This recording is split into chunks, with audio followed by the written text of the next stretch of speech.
15 when I invented the artificial dog heart. How you doing? John Hughes, the creator of The Breakfast Club, Ferris Bueller's Day Off, and Uncle Buck, Did I ever tell you about the time that I signed a professional ball contract? would like to introduce you to Jim Dodge. You got fired again, didn't you? I'm not like everybody else. She's got brain damage. Who does not? He spent 21 years improving on reality. Going to Paris on an F-14. Jim is going to find himself. Are you a slacker? No, Presbyterian. I can offer you $4.44 per hour. $4.44. What about the benefits? There's no eating. You're not being paid to eat, so don't. And don't play any music. I don't have any time to play any music. Don't touch me. Welcome to the target team. You're locking me in? Boo. Then, one wild night, Jim Dodge finally found the real thing. In aisle 5. What are you doing here? I work here.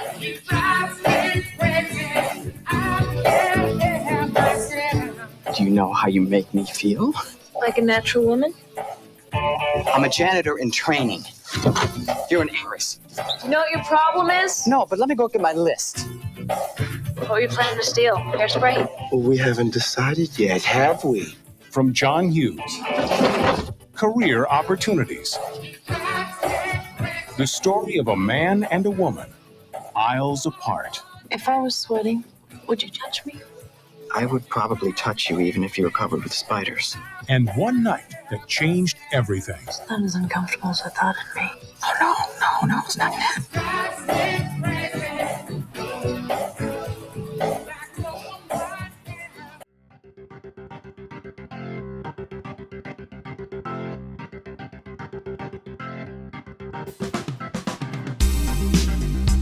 Hello, I'm Katie, and welcome to Retromade, your pop culture rewind. Today, we are flashing back to 1991 to discuss the little lesser-known John Hughes flick, Career Opportunities. Returning to the show is Sean Malloy, formerly of I Must Break, this podcast, covering one of my favorite action stars, Dolph Lundgren. Sean, welcome back. What's new with you? Are we going to get any more episodes? What's going on with I Must Break This? Yeah. I closed out the journey out of the episode just because it seems like his career's kind of run its course. You know, he seems to have kind of slipped into kind of a semi-retirement of sorts. And so I felt like ending it the way I did felt like a good step. But I have had a few people who've reached out and have said, like, are you going to put any of the old episodes up on YouTube or put them back on the feed and everything? I'm considering bringing it back. You know, like you can probably attest, podcasting is that itch you got to scratch every now and again. So I've been kicking around with a couple buddies, some ideas of some shows, but I don't know. I have to admit, I mean, podcasting, like you can attest, at the hobbyist level is a lot of work. And so it's one of those things where it's been kind of nice having the year off and to be a guest on shows like this here. Awesome. We're going to spin the Retromade wheel for 1991. So let's open the time capsule, Sean. I'm going to share my screen. Let me know if you can see it. Okay. Are you ready to spin? I'm going to spin on your behalf, but let's see what category we come up with. Let's see if we can test your knowledge for 1991. We've come to Totally Tasty. All right. Which chip brand launched its now iconic Once You Pop, You Can't Stop campaign in 1991, cementing its stackable chips in the cultural snack lexicon? Pringles. Right? Yeah, Pringles. Definitely. Good job.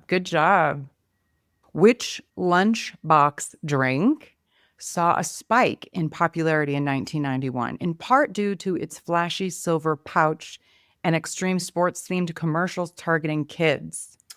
Capri Sun. It's amazing you mentioned this because, yeah, these are staples of my kids' lunches even to this day. I love that. Mm-hmm. That's awesome. All right, let's do another category. Let's see what we come up with here. Perfect for a teacher, Pages of the Past. Which Scholastic published mystery book series, already well established by 1991, remained a book fair favorite thanks to titles like Who Killed Harlow Tromby and The Case of the Silk King, letting readers choose the path. What were these series called? Oh, Or what was this type of book called? Choose Your Own Adventure. Those were amazing, weren't they? Yeah. In fact, I can still remember my very first Choose Your Own Adventure book. It was something about the space vampires or something like that. It was something space vampires. But the covers of those books were so electric. The paintings were just amazing. So, yes. Choose Your Own Adventure. Great, great, great. Now, this one is a magazine. Which monthly teen magazine featured cover stories like Crush Confessions and How to Flirt Without Freaking Out, and was known for its iconic Trauma-Rama section? Was that Tiger Beat? Good guess. It's for, I would say, a little bit older teens. I'm going to guess 17. Very good, No. Sean. 17. I loved this magazine. Let's do another category. This category is Can Sean Come Out to Play? Released by Nintendo a few years earlier, this handheld console dominated 91's gaming scene with titles like Super Mario Land 2, 6 Golden Coins. What was this device? The Game Boy. The Game Boy. Yep. Very good. Game Boy was correct. This tabletop game became hugely popular in 1991, inviting players to assume the roles of adventurers in a fantasy world, rolling dice to determine outcomes. What was the name of this game? Dungeons and Dragons? Yes, very good. Very good. Yep, Dungeons Yeah. and Dragons. All right, let's do one more category before we get into the meat of the episode. Oh, these Man, are always I'm on fun. fire. Big today. screen time machine. You are on fire. You're doing very well. Well, they're kind of easy questions, but let's see. These are the top 5 box office hits for 1991. Do you have any guesses before I start giving you clues what the top 5 movies were for 91? For 1991, I mean, I was going to the movies regularly then. I'm going to guess that one of them was Hook. Good guess, but no. Okay. Is Beauty and the Beast one? It is not, but I do think that's in the top 10. Oh, boy. Then, gosh, 1991. Oh, T2. T2 has got to be one of them, right? Terminator 2? That was one. Yeah. Yep, That was one of them. And that's the number one. That's is the that number one. And I'm trying to think of what else came out around that time. I'm going to kick myself because Home Alone was 1990, so it's not that. Oh, boy. And are you sure it wasn't Hook? Okay, I'm throwing in the towel. Well, what were they? Well, you got the number one. Okay, number Okay. 2. A legendary outlaw gets an American accent, a Morgan Freeman sidekick, and one killer Bryan Adams ballad. Robin Hood, Prince of Thieves. Yeah. Yes. Mm-hmm. Very Yeah. good. Yep. Great movie. It still holds up, too. Still holds up. I haven't seen it in a while. Maybe I'll have to give it a rewatch. Yeah, it's a lot of fun. The number 3 movie, your hint is an FBI trainee seeks help from a charming cannibal to catch a killer who loves his sewing machine. Yeah. Silence of the Lambs. Yes. See, sometimes the hints are just a little too easy. Mhm. Yeah, yeah. Silence of the Lambs is an interesting one, too, because if you really break it down, it's a horror movie. I mean, it is the most grotesque horror movie imaginable, but it was never really labeled as much. It was more a thriller, which is kind of the more prestigious version of horror. So it's always kind of amazing to me that went on to win all of these awards, including Best Picture. When you really strip it down, it is the most basic of slasher films imaginable. You know what I mean? But we don't want to call it that because then that makes it look trashy and tasteless. No, it is a thriller, Katie, though that that makes it more acceptable. Indeed. You're right. It was really good, though. I think it's elevated from some of the others. Number 4, we have a midlife crisis meets cattle drives when 3 urbanites trade briefcases for cowboy hats. Oh, boy. Okay, that clue may have stumped me. I'm going to give up. What is that one? City Slickers. Okay. Another classic. I know. I haven't seen that in so long. Yeah, but it's one of those ones that, because it was such a monster hit, they made it a sequel. When you look at it, you're like, did the story really need to be told again? Did it need to be continued? But hey, money talks in Hollywood. So. Oh, indeed. Indeed. Okay, I think you'll get the last one. They're creepy, kooky, mysterious, and spooky. The Addams They made Family. a snappy comeback in this ghoulish comedy. Yes. Oh my God, I loved the Addams Family. Mm-hmm. Which trivia, if I could please pose a fun trivia question at you. Do you by chance know or remember the teaser that was put in front of the Addams Family movie in theaters that got a lot of people excited? They hadn't even shot the movie or finished it yet, but they put a teaser in front of Addams Family to get people talking and excited. What? Wayne's World. What? Yeah, look it up on YouTube. It's quite funny. It's Wayne and Garth, doing the snapping to Addams Family because they were both Paramount movies. So Paramount was, bankrolled both of them. Awesome. So, okay. but it's quite fun to look at. Oh my God. Yeah, I'll have to check that out. I totally forgot about that, but now this is bringing back a memory. Yeah. Mm-hmm. Okay. All right. Well, I think you did pretty good in the time machine. I would say I would give that Mr. Teacher an A-, maybe. Okay. You didn't get all the movies, so A-. It is summertime. Yeah. It is summertime, so you have to give me a break. That's true. Shall we get into the movie Career Opportunities?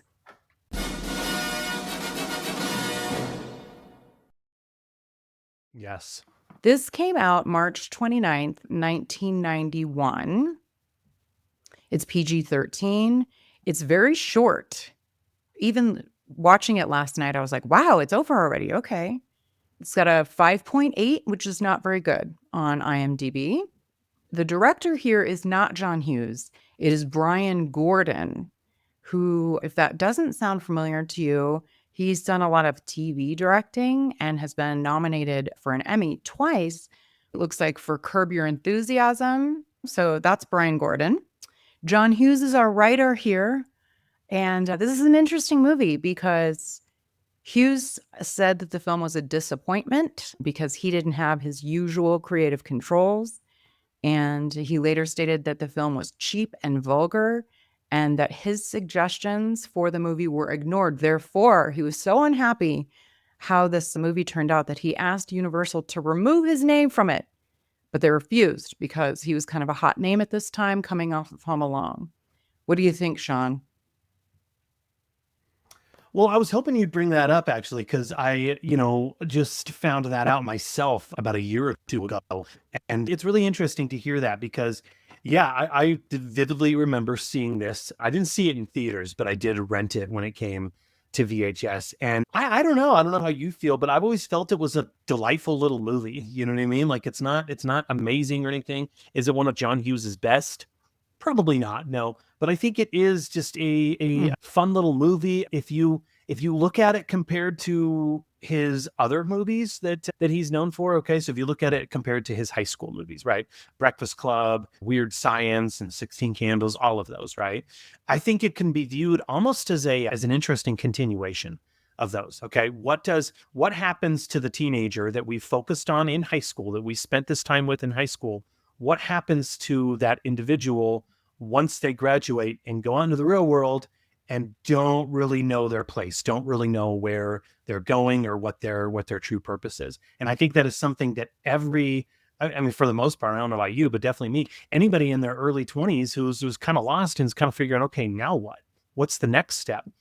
I think, it's certainly relatable on that end. So when I read that Hughes was not a fan of it and was disappointed with how it turned out, that always kind of surprised me because I don't know if you felt this way, but it does feel like a John Hughes movie. It does kind of have that small town, kind of Midwestern kind of look and feel and flavor about it. It does have great characters. I feel that the characters are all, for the most part, fairly well defined. And so, yeah, I've never really understood that. I don't know really what Hughes was expecting. I'd love to take a look at the original script to see kind of what he was hoping for. Yeah. But in my opinion, I think it looks and feels like a John Hughes movie 100%. So I've never really understood or agreed with his sentiment. You know, that's interesting you say that. Here's something that might surprise you. I had never seen this before. And it's lesser known, I think, for a reason. But so last night was my first watch. And because of the IMDb rating, because I had read that, I had a pretty low bar. And I was kind of surprised. I liked it way more than I thought I was going to like it. It does have a lot of beats of John Hughes movies, but there's something a little, his point about he thought it was cheap and vulgar. I could see why he said that. Like, it is different in that way. Like, he tended to shy away from the cheap nature of teen movies that are just like boobs and, fart jokes and stuff like that. And so this very clearly was trying to capitalize on Jennifer Connelly's looks. That was very clear to me watching it last night. So maybe that's kind of what he meant. And I too would really like to know what his suggestions were that were ignored. Well, listeners of Retromade, we have a bonus guest today for Career Opportunities. I actually, having not seen Career Opportunities before this episode, was really surprised to learn a lot about it. And one of the things that came up is that while John Hughes did write and produce this movie, he was not a super big fan of how it turned out. And so he wanted to disown it. And that got me in conversation with our special guest today, Anson Kessinger. Did I pronounce that correctly? That is correct, yes. Perfect. Now, Anson, you seem to be a man of many talents: writing, directing, pinball, putt-putt, a little bit of everything. Tell I do us some about things. yourself. Yeah, tell us about you. No, I'm a screenwriter. Have won a few competitions. Just love the craft. That's kind of what got me into this whole deep dive into Career Opportunities, because I had heard about the drama and how much John Hughes wanted to distance himself from it. And then to find out that so much had been changed about the screenplay. Like my holy grail right now, my white whale, is to find an original script just to see what was changed. I'd be very curious about that as well. Yeah, John didn't get his usual license to do what he wanted on this, did he? Is that accurate? As far as I can tell, I watched back in last night. Imprint Films put out a Blu-ray copy of it with a commentary with Brian Gordon, the director, and Jillian Wallace Horvath, who was fantastic in moderating the commentary. And yeah, they said that, the studio really didn't like the opening. They didn't like the ending, had both of those rewritten and reshot. So I think he was probably fairly annoyed by that. But I mean, really, tonally, it's all over the place, isn't it? Because it opens with the whole, like, this is a gangland murder, really rough, but then it's like not threatening. And tonally, it's all over the place for sure. Both Brian Gordon, the director, and Frank Whaley, who I because I'm insane, and I actually got a cameo from Frank Whaley to tell me, just give me the dirt. Like, I wanted to know what happened. And he mentioned that John Hughes probably wasn't so much of a fan of both he and Brian Gordon just played around with the script. They did not stick to dialogue. They thought that they would punch up dialogue and make it, in Frank Whaley's words, they would make it better. So the fact that they were playing around, I think, so much with the script, and then you have the drama from the studio saying, like, yeah, we want to do this. He said that John Hughes wanted, one, for his name to be taken off of it, tried to distance himself from it, and also tried just to not have it released. Question about that. Do you know at what point he determined that he didn't want his name on it anymore? I don't know. I mean, it could have been when they started with reshoots, or when maybe he saw a rough cut. I don't know. I do know, though, that through the commentary, they said that the only day he came to set was the John Candy shot. Okay, that's very interesting and unusual. Now, because I'm doing a whole season of John Hughes movies, I'm learning more about him and his style. Big fan growing up. But some movies that he, maybe not quite as proud of. He has used the pseudonym Edmond Dante, but that didn't come until I want to say, what was it, 92? So maybe like a year later. So I was just curious maybe why he didn't, maybe he came to that realization that that's something that he could do later, but he used the pseudonym. I mean, it seems like everybody knows that that's John Hughes, but Right. yeah. So I'm curious why he didn't. What prompt was this a movie. catalyst, do you think? I mean, were those Maybe. pseudonym titles, did they come after 91? Yeah. Beethoven.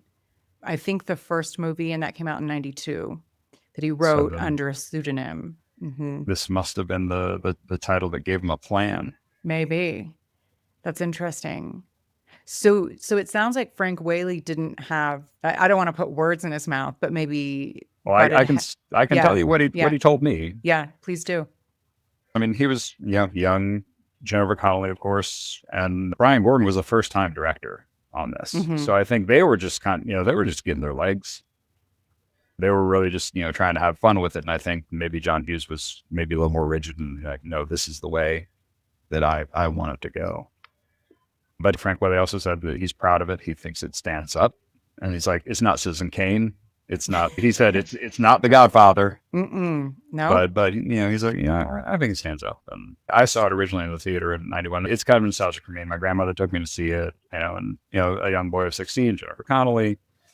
She was fantastic. So yeah, I mean, it's not a great movie, but I can still see them, being proud of it. Interesting. Okay. Thank you for that story. That's really interesting insight. Do you mind my asking how much his cameo cost? How much I find that it was $50 American. Okay. And I also made sure to make the most of my money. I actually asked him a second question, which was screenwriting advice. What do you recall what he said?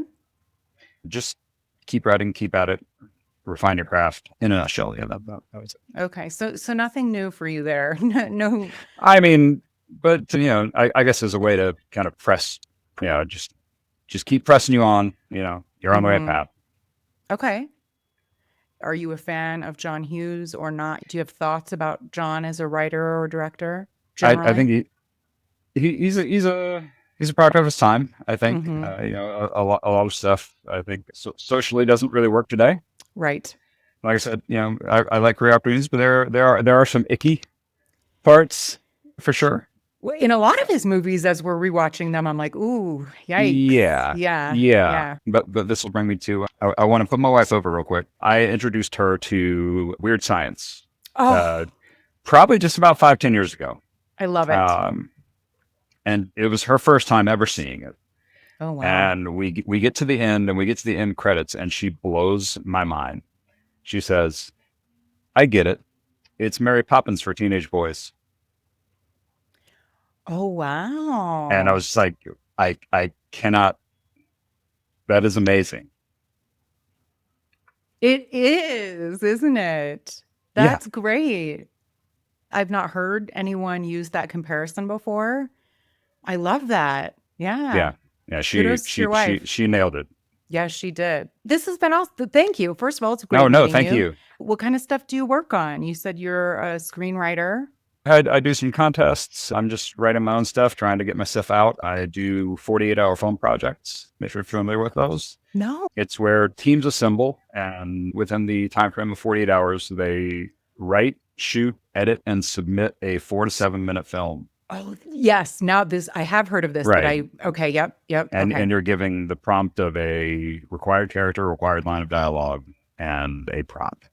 And all of those must be included. You have some very fascinating experience. And so I wondered if there was anywhere that you wanted to send people to learn about you or your work. I actually won the 48-hour film project for Richmond last year. And if anybody would like to check that film out, it's on YouTube. It's called Modern Love. If you just search Modern Love 48. Awesome. I'm excited to check it out. And everybody, listeners, we have to support our independent filmmakers and people trying to break in. So please check out the link. Anson's film will be in the show notes. So check that out. And it was great to meet you. It does feel a little off to me. It doesn't feel like a typical... So we'll get to the plot in a second, but here's how it's set in a Target. And, the way that I looked at it, I was like, well, it's sort of like a Ferris Bueller meets Mannequin, but the Target brand version of it. Like, it's not quite John Hughes. It's like the generic version of a John Hughes movie, maybe, is how I would put it. Well, it's really interesting you mentioned that because, I mean, look, the guy is one of the most famous directors I think we could create of all time. His scripts really captured a particular generation. I will say about him and his script, I don't want to mitigate his talents or anything like that in terms of writing or whatever. But it seems to me, especially as he got later on in his career, as we approached the 90s, he was more of a gimmick writer. You know what I mean? Like he was more into recycling some of his previous scripts and redoing them and swapping them out. I mean, the best example I can do is look, as I love the movies. I love Pretty in Pink and I love Some Kind of Wonderful. You and I have talked about them. But if you look at those movies, they are the exact same movie. I mean, when he wrote Some Kind of Wonderful, he wrote that purely out of spite because he was pissed off that they went with the ending that he didn't intend. So if you look at Some Kind of Wonderful, it's the exact same. It's the exact same thing as Pretty in Pink. He just swapped out, instead of making the lead a female, he made it a male and a tomboy as the best friend. You know what I mean? But it's the same thing. And so if you look at Career Opportunities, you always hear, I've always read in interviews that like he would write a script over the course of a weekend. You know what I mean? And so if you look at a film like Career Opportunities, it's very evident because all he's doing is he's taking Home Alone, okay, which he had written, about a year or two prior. All right. He's taking Home Alone and he's saying, okay, well, wait a minute. What about instead of a boy being trapped alone in his house, it's in a department store? And what if instead of a little kid, it is a grown man just out of high school? You know what I mean? And so that's what he's done. I'm going to get stones thrown at me for saying this, so please don't be mad at me. But I've never found Christmas Vacation to be that wonderful. It's amazing to me that film has gone down as being such a classic, when in the end, there's really not much of a plot per se. It's just a collection of gags and various set pieces. It feels like an extended sitcom in a lot of ways. I don't look at that film as being like amazing writing by any means. I mean, I don't know. Like I said, I can certainly see, there are some John Hughes ingredients in it, but all he's really doing with his scripts at this point is just, okay, I'm taking this one, kind of like Mad Libs, right? Okay, let's take the script for Home Alone. Let's take the script for, you know what I mean? Whatever. And then I'm just going to kind of swap out these characters. Boom, a new movie. So if he's mad that it didn't turn out that way, it's like, well, maybe don't write a script over the course of a weekend and collect the check, John. It is very templated. Yeah, you're absolutely right there. It's interesting doing this John Hughes season. I'm learning a lot more about him as a person, and he's got a personality that not everyone loves and not everyone gets along with, and he butts heads a lot. And it's just really interesting because I didn't know any of that, but now revisiting the movies, you can see so many of the same beats. So it'll be interesting to see the rest of the 90s movies. But yeah, like this is 91. And if you guys haven't seen this movie, or, if it's been over 30 years for you, we have Jim, and he is the dorky son of a local cement contractor who lives at home and has no direction. Josie is the gorgeous daughter of a wealthy businessman who dreams of leaving town. When Jim is locked inside a Target store on his first night as an overnight janitor, he discovers Josie, who fell asleep while contemplating shoplifting. Now, locked in together, the pair learns that they have a lot in common. Little do they know that two petty criminals are on the lam and looking for a place to hide. And there's the Home Alone. Yep. The thieves, the incompetent. No, you're absolutely right. The two incompetent thieves. He took the Home Alone template. He did take the... Yep. And instead of, I guess, like a lot of the adventures is really more like out of boredom at first throughout the movie. He's skating and he's cleaning and just having fun and costumes and really do the booby traps to catch the criminals. I guess that's how it's slightly different, is it's just like, that's the Ferris Bueller of it all. What would you do if you were stuck in a Target, overnight kind of a thing? I loved Target growing up, so I can't believe I hadn't seen this movie before. And that's one thing that's actually kind of cool about this film in a lot of ways, is that Target still exists. You know what I mean? I mean, that's one thing in a weird way that kind of makes this film, I don't want to say timeless, but where it can still play nowadays. I mean, and talk about some crazy product placement for Target, because if John Hughes and the production company wanted, they could have just made this some regular department store that was kind of Target adjacent, if you will, but, you know, they could have called it Bullseye for that matter. But the fact that it is an actual Target that every state has makes this film very, very much relatable in a lot of ways. And so that's one thing that I think is so cool is, I mean, this movie came out how many years ago, and Target is still around. It still exists. I'm kind of surprised that they used Target instead of just some random, you know, Bullseye, like you mentioned. But yeah, so that was kind of cool. And again, I can't believe I hadn't seen this movie before. And it might be in part due to, I don't know if our lead character here, Frank Whaley, plays Jim Dodge. And he's not a household name, but he has been in a lot of well-known movies, including Pulp Fiction. He has been working consistently and has a lot of credits, but he's not your Rob Lowe. He's not your Matthew Broderick or Anthony Michael Hall. And so I think he even said, I think I saw somewhere that he was sort of like, yeah, they took a gamble on me, and kind of took a little bit of blame for maybe why the movie didn't do so well. Which is unfortunate. I think he's a wonderful character actor. Anytime Frank Whaley pops up, you know that you're going to have a character on screen that gives a little bit more than the average actor. I always love seeing him pop up. He plays kind of the nerdy, awkward fellow like he does in this film, but he also plays mean and sadistic real well. I don't know if you ever saw the film from 2007, 2008 called Vacancy with Luke Wilson and Kate Beckinsale. But he plays the proprietor of a motel that is making snuff films, and he is just nasty mean in that particular film. So yeah, I always love seeing him pop up. I think, you know, you mentioned that the production did take a gamble on casting him. However, I think if they had cast anyone else at the time, especially a known actor, it would have cheapened the film a little bit. You buy him as Jim Dodge. You know what I mean? You buy him as being this fast-talking liar. You know what I mean? Much more so than you would have if they had cast any other liar.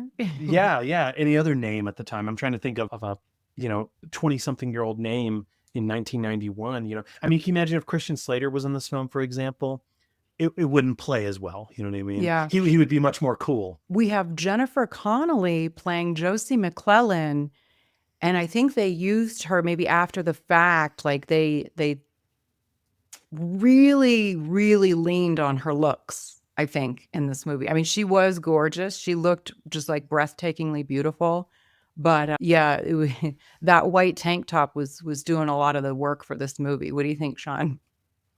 I mean, I would agree. But I mean, you look at a film like Weird Science. Is Kelly LeBrock doing? I mean, Kelly LeBrock in that film is a mentor too. We can say she's a mentor figure. But I mean, her entire role in Weird Science was sex appeal as well. I mean, I don't know. I hear some of these statements from Hughes, and it's kind of like, you know what I mean? I mean, because again, if you break the film down, the film is pretty much based on the gimmick of what would you do if you were locked in? I honestly think, if I could go back real quick, I honestly think that Hughes wrote this over the course of a weekend purely under the idea of what would you do if you were locked in a department store overnight with the girl of your dreams? And that's what the movie is. Mm-hmm. You know what I mean? I think that he, and that's what a lot of writers do. They write a script, you know, on the fly based off a single idea. I think that's what Hughes did, only he added in probably about maybe 60% Home Alone in there as well to kind of sell it and make it work. But yeah, no, I mean, and I think all of the characters in this film, the two characters that I will say I don't think are fleshed out that, to be perfectly honest, are the thieves. I don't think the thieves are really that strong. But if you look at Jim Dodge's dad in the film, I think he's doing an amazing job. The actor who is playing Jennifer Connelly's dad as well. I mean, you buy him as being this millionaire who's essentially running the town. And then can we say William Forsythe? Oh my God, William Forsythe as the manager of the night cleaning crew. In his one scene that he is in, he's awesome as well. I mean, for 86 minutes, I think this is a fun movie. It really is. Yeah, I agree. And yeah, I knew William Forsythe was in this, but then I didn't even catch him, like, because it was so brief. He's like the custodian that locks Jim in until 7 a.m. the next day. We also get per John Hughes movies usual, we get a John Candy cameo. He was uncredited in this, but he plays the manager of the Target store that hires Jim. So that, like, you can't go wrong with John Candy in your movie. No. I mean, I think it goes without saying that he and John Hughes were like really, really, really good friends in throughout the 80s and everything. And, and there are various reports that one of the reasons that caused John Hughes to kind of quit writing and directing throughout the 90s was he was really, really hit hard by John Candy's death. And I think if you look at a lot of the films that he had done, especially like Curly Sue, for example, which was his last directorial effort, you can see that the magic really wasn't there too much anymore with Hughes. However, I would also argue too, I think when he approached the 90s, he was kind of in an awkward space because all of the muses that he had used throughout the 80s had grown up and were adults now too. So I wonder if he kind of felt like a man at a time, to where he didn't really like, okay, I can no longer continue with the whole high school subgenre, but all of the ingredients that I built this relationship with have grown up and moved on without me. So I wonder if he was in a weird way in this transitional phase where he didn't really know what to do in some ways. And I realize that sounds like I'm throwing shade at Hughes, and I don't mean to do that at any means, but I think that could kind of explain the disconnect that we saw him experience in that 90s period. 100%. He very clearly, there was a clear separation, and there was a falling out with Molly Ringwald and Anthony Michael Hall because they didn't want to keep doing the same thing. And I think you're absolutely right. And then he started doing Kid Fair.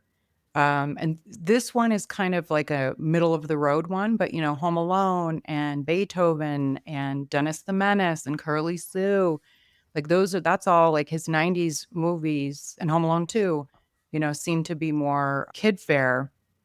But this one is still kind of trying to lean into that. I think you brought up a good point about they're not teenagers. These two are, a few years removed. They're 21, I want to say. And yeah, it is like you're stuck in a Target at night. It's a fun premise, and it is a fun movie. Very short though. It went by very quickly. I do want to also quickly talk about some of the other cast, including our incompetent robbers. We have Nestor Pyle and Gil Kinney were the characters' names, which I don't even know if that ever came up in the movie, but they're played by brothers in real life, Dermot and Kieran Mulroney. And this was wild to me to see. I'm unfamiliar with Kieran, but Dermot, everybody knows Dermot, and he was doing something. I'm not sure what it was exactly, but he was definitely going for something in this movie. What did you think of our robbers here? I honestly think they're the weakest link. I really do. I think Dermot Mulroney is, like you said, he's doing something. He's kind of adding something there. I think the partner that they have partnered him up with, his brother, actually kind of hurts the dynamic a bit because that guy really adds absolutely nothing. So in the end, it's kind of Dermot who's, pretty much carrying most of the weight there in that relationship. Yep. But yeah, I like I said, Agreed. I think they're kind of a weak element. They don't really pose much of a threat, to be perfectly honest, because they seem so inept that you don't really buy them and as giving Jim Dodge and Jennifer Connelly a run for their money in any kind of ways. You know what I mean? They're just kind of there. They're kind of dopey. You can almost tell how we talk about how this script was templated. I would not be surprised if the whole robber element was added in at the very 11th hour before it went in production because they figured out Home Alone was a hit. Let's add more of the Home Alone stew to this particular concoction. I don't really think they work. They don't completely derail the film, I don't think, but yeah. Yeah, I think there was something missing there. They needed to be fleshed out a little more. It was just sort of like two movies in one. There didn't need to be robbers involved in this situation. But if you're going to introduce it, like you said, because of Home Alone, yeah, there needed to be more of a reason why they were there. They were just bumbling idiots. But, it was fun to see Dermot Mulroney doing something very strange. He also had an incredible unibrow in this movie. Yeah, a couple of the other characters. So Frank's parents, we have Bud and Dottie Dodge. Bud is played by John M. Jackson. He looked familiar to me, but I didn't really know why. But he's best known for playing Rear Admiral A.J. Chegwidden on the CBS series Jag, and also guest star on its spinoff NCIS, recurring cast to its spinoff NCIS Los Angeles. He didn't or regularly use his middle initial M, but there was already a John Jackson in the Screen Actors Guild, so he had to use his middle initial. That's who he is. And then did you recognize the mom? Dottie Dodge is played by Jenny O'Hara. She's a very familiar face. Did you recognize her? I did. Who's still around, thank God. But I recognized her as she played Doug's mom on King of Queens. Yes. I remember her in the TV spots that they would play for this film, those quick, 30 seconds TV spots. She would always get the scene where she's at the dinner table with her mouth full as they're eating dinner. And she says, "That's not true," or whatever. You know what I mean? For whatever reason, the TV spots always played her moment when she said that, which I always thought was kind of an interesting part to play. But yeah. It took me a minute to remember where I was like, God, she's familiar. But yeah, Doug's mom. And also she was in the Mindy Project, Big Love, My Sister Sam, Transparent was a TV series, but that I've not seen. And also Esther Harris in Mystic River. So she's a super familiar face. Then we have Noble Willingham. That is quite a name. He plays Roger Roy McClellan, Josie's dad. And speaking of City Slickers, as one of the top 5 movies in 91, he played Clay Stone in City Slickers. But I think he is most known for playing C.D. Parker on Walker, Texas Ranger. I have not seen that. I don't know. Officer Don is played by Barry Corbin. He's best known for his starring role as Maurice Minifield in the TV series Northern Exposure that ran from 90 to 95, so smack dab right now. And he actually earned 2 Emmy Awards. No, nominated. I don't think he won, but 2 noms for that. So yeah, that rounds out our cast. We have a very familiar composer here for our music. We talked about him in the Great Outdoors episode, Thomas Newman, who is a composer, conductor, orchestrator, and in addition to being a frequent John Hughes collaborator, he's really best known for his film scores, earning 6 Grammy Awards, an Emmy Award, 2 BAFTAs, and 15 Oscar nominations. So that is Thomas Newman. And I think the music in this seemed very John Hughesy, so that kind of tracks with your typical John Hughes movie. You mentioned music, and what's also interesting, I remember in the TV spots and trailers that aired on network TV at the time, but Fine Young Cannibals, their song "She Drives Me Crazy" accompanied this film in the trailers. Yes. I don't know if you've seen the trailers, but they picked a catchy tune for the time to accompany the TV spots. It wasn't super clear, but I found a $6 million budget, which is pretty low. A lot of John Hughes movies have really low budgets, but $6 million. And it grossed worldwide $11.3 million. So it was a pretty big disappointment in terms of box office, as we kind of already talked about. As you said, you found this movie fun, as did I. And like I had said, I'd not seen it before, but you clearly have. What is your history with Career Opportunities? I remember vividly seeing the TV spots when I was in school. So I'm trying to think at the time, I was 8 or 9 years old, I want to say, something like that. And so I remember seeing the TV spots, and I was kind of infatuated with the gimmick of it. What would I do if I was, stuck in a Target overnight? And okay, with the girl of my dreams, I didn't really think of that at the times. I was too young, but the gimmick of it really sold it. And yeah, when it came to rental, I rented the VHS from my grocery store. Actually, if you remember those days when grocery stores rented VHS tapes. Yes. Yeah, I rented it, on a school night. And it's not like any of the other ones that resonated with me around that time, that I would come back to multiple times. I think Bill and Ted's Bogus Journey was one that I came back to way more often than this particular film. But it is in my collection, and it is one that I do watch every few years because it is a pretty harmless movie. And again, I want to stress, if you look at it in the context of, compared with the 16 Candles, the Breakfast Club, the Some Kind of Wonderful, if you look at it as a continuation of those movies, I think it does have a linear narrative, because it does follow that kid who maybe is awkward and unsure about his future. And it seems like everybody else has their plan, their 5-year plan in place, except for him. You know what I mean? And there are a lot of young adults who are in that situation. And yeah, one thing I will say, every time I watch this movie, it's one thing that always bothers me, but he's the night cleanup crew in the movie. And I don't know about you, but he's making way more messes than there were in the first place. So every time I watch this, I'm always kind of like, dude, you're gonna have to clean that up. Like, what are you doing?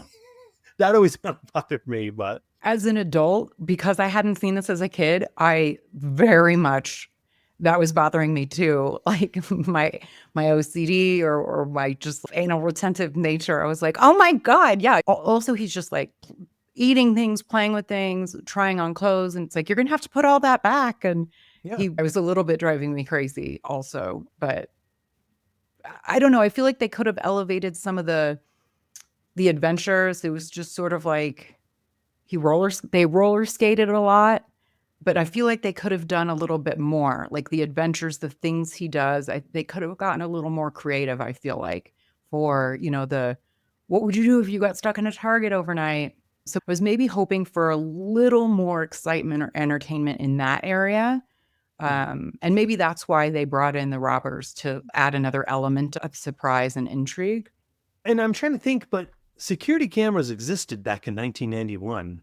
Right? I would like to think that he had to know that everything was on camera, or maybe not. You know what I mean? But as I watched it again, I kind of thought to myself, he was making this mess and he's roller skating around. I feel like this is a guy who's just trying to get through the night because he doesn't plan on keeping that job past the night. You know what I mean? And I see this quite a bit with adults. They'll try a job out. They do work at a few shifts and they're like, this isn't for me. See you later. And I kind of wonder if maybe that's where he was like, you know what, look, they didn't give me the management job that I thought I was going to get from John Candy. They gave me this cleanup crew. They locked me in. I'm going to ride it out until sunrise and then I'm gone. And if I don't even get my paycheck, then I don't care.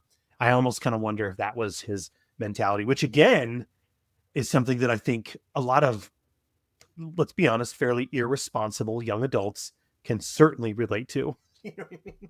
Not looking beyond 100%.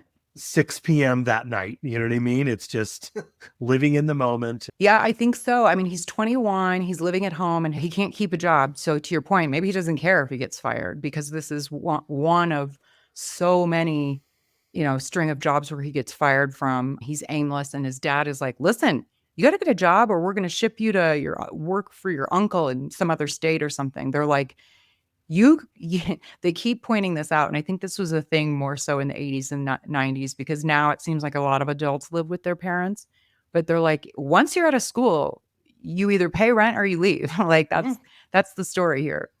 Yeah, no, I mean, and in a lot of ways, could his dad be a little more loving? Sure. But his dad is also 100% justified. You know what I mean? If you're not going to school, you're not working. Well, you need to be doing something.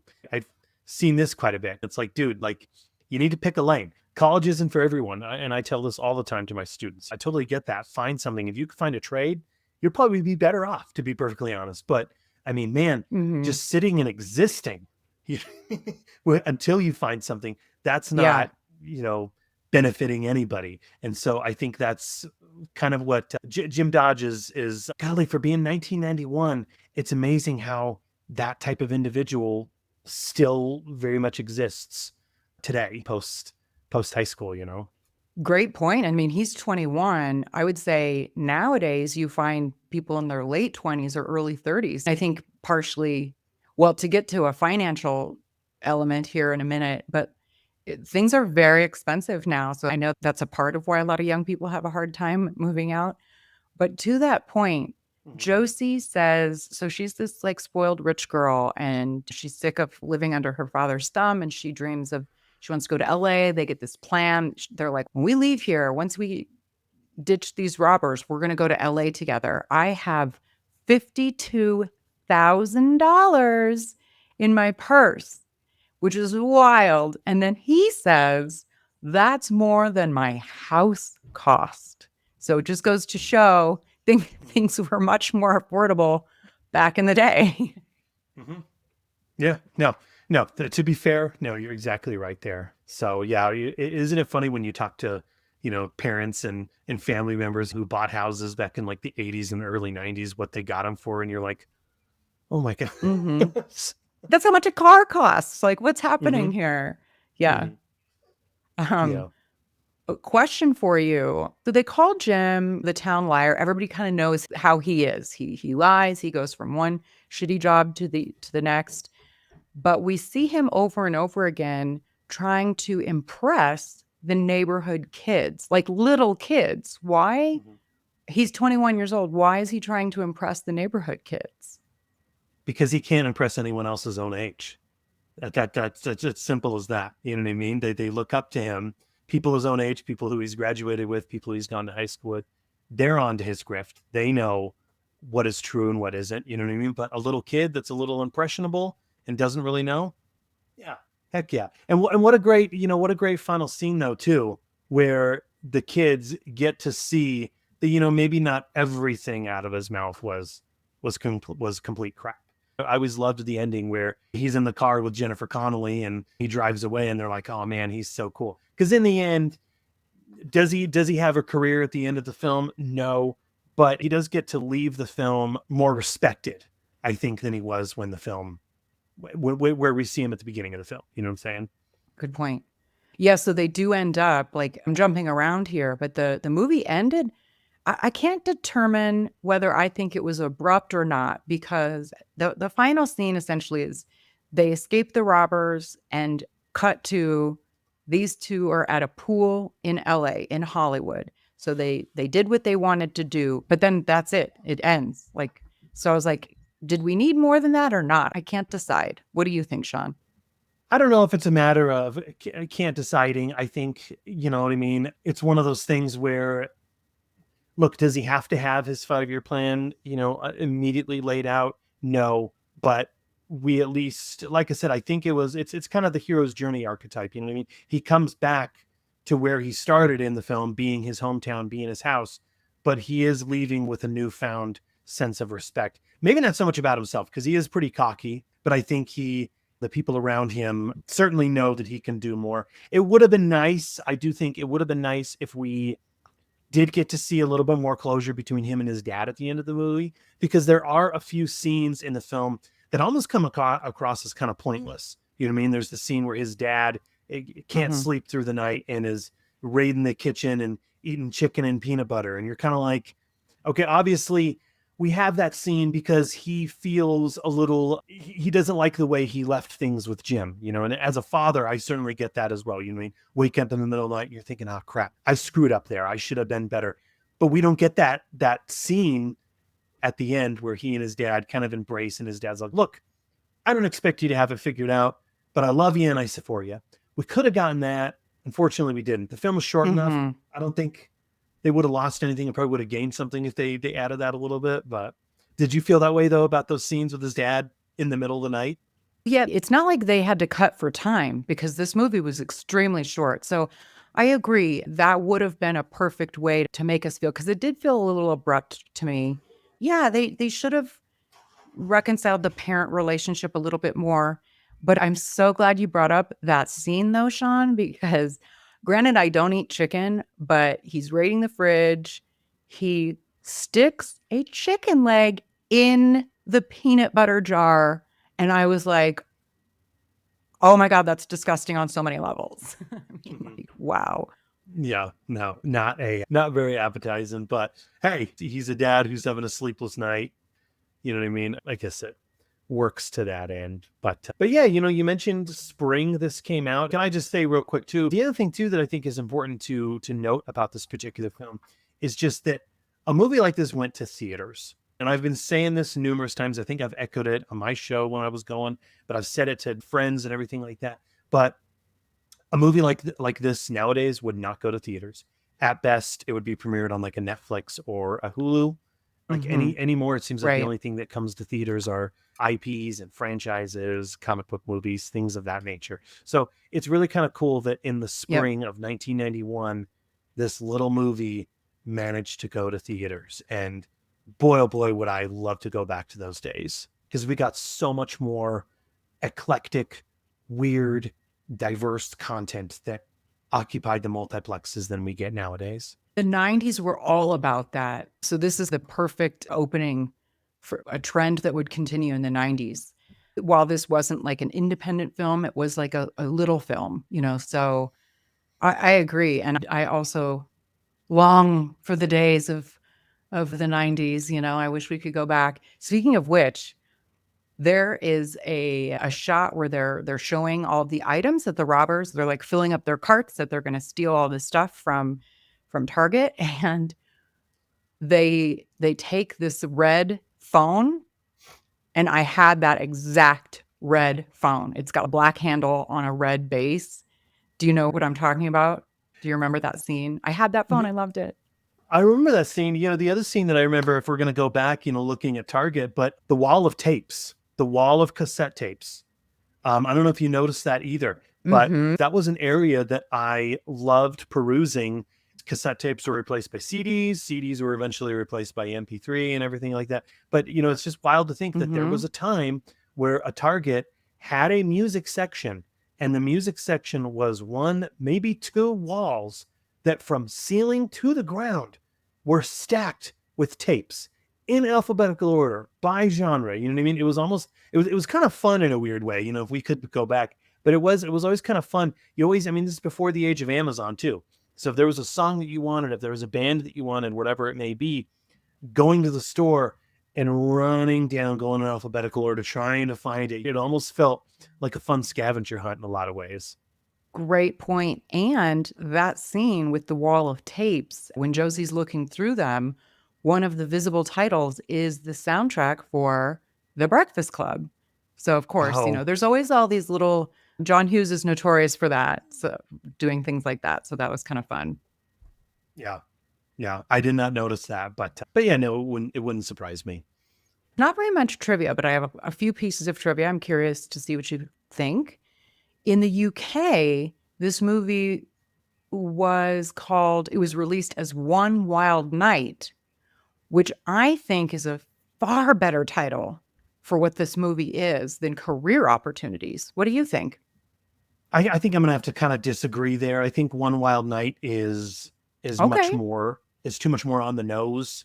You know what I mean? I like the idea of Career Opportunities because, again, if you're going along with the idea of kind of the wayward 21-year-old not knowing his place and needing to have a career, I think it kind of lends itself well. One Wild Night, yeah, maybe that particular title would gotten this maybe a little bit more recognized to where more people are talking about it maybe nowadays, I guess I would assume.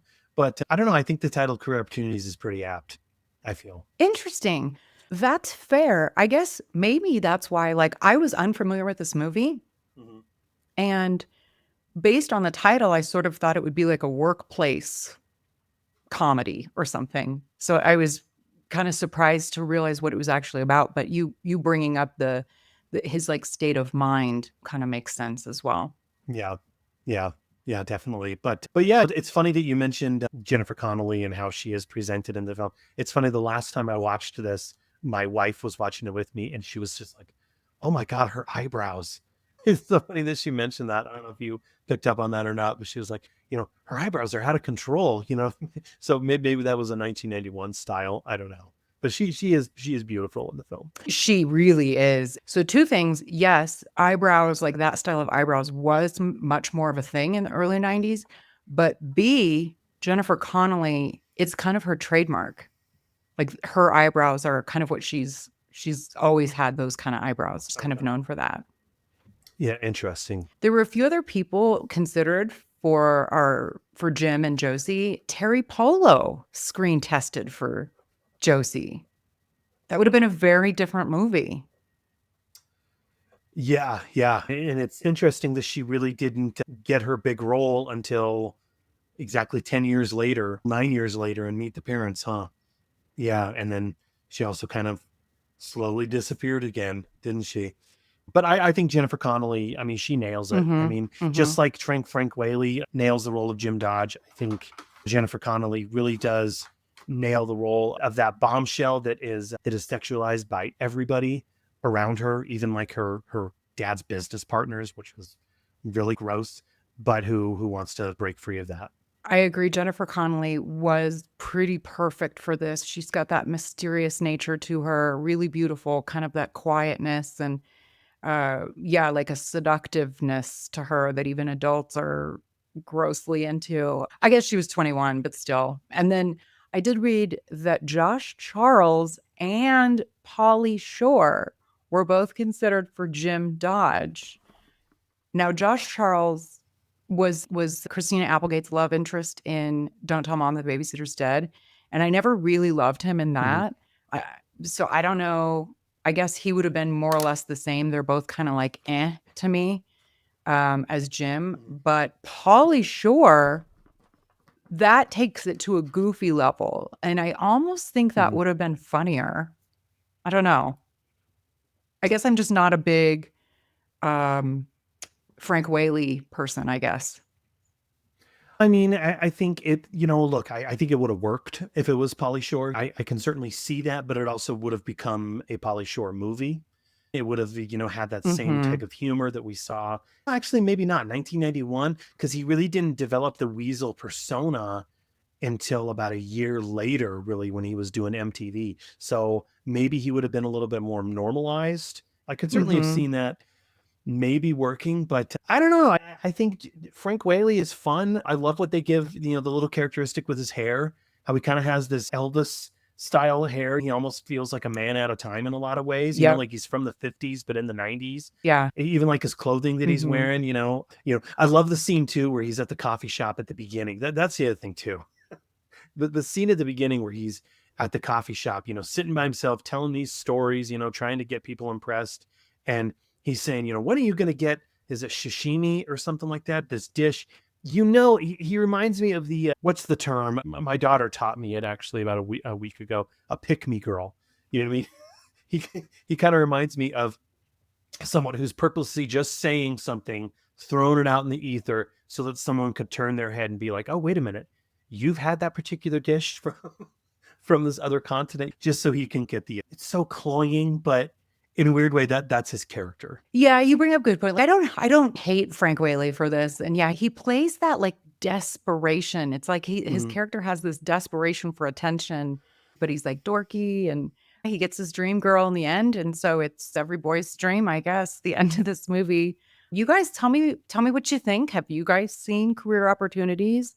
Did you like it more than John Hughes did? I did. I think I liked it more than John Hughes did. It's a weird little ride through Target that it won me over definitely more than I thought. Sean, do you have any closing thoughts about Career Opportunities? And then tell us where we can find more of you if you've got anything to plug. Yeah, thank you. Yeah, like I said, I don't think it's John Hughes' best film. However, I would say, his final film was Curly Sue with Jim Belushi. That was his final film. I would say, I think this particular film is a much better cap to his career. He's known for those 80s films so well. I think if you were on a marathon and you started with, 16 Candles, then Breakfast Club, or excuse me, I think it was Weird Science first, right?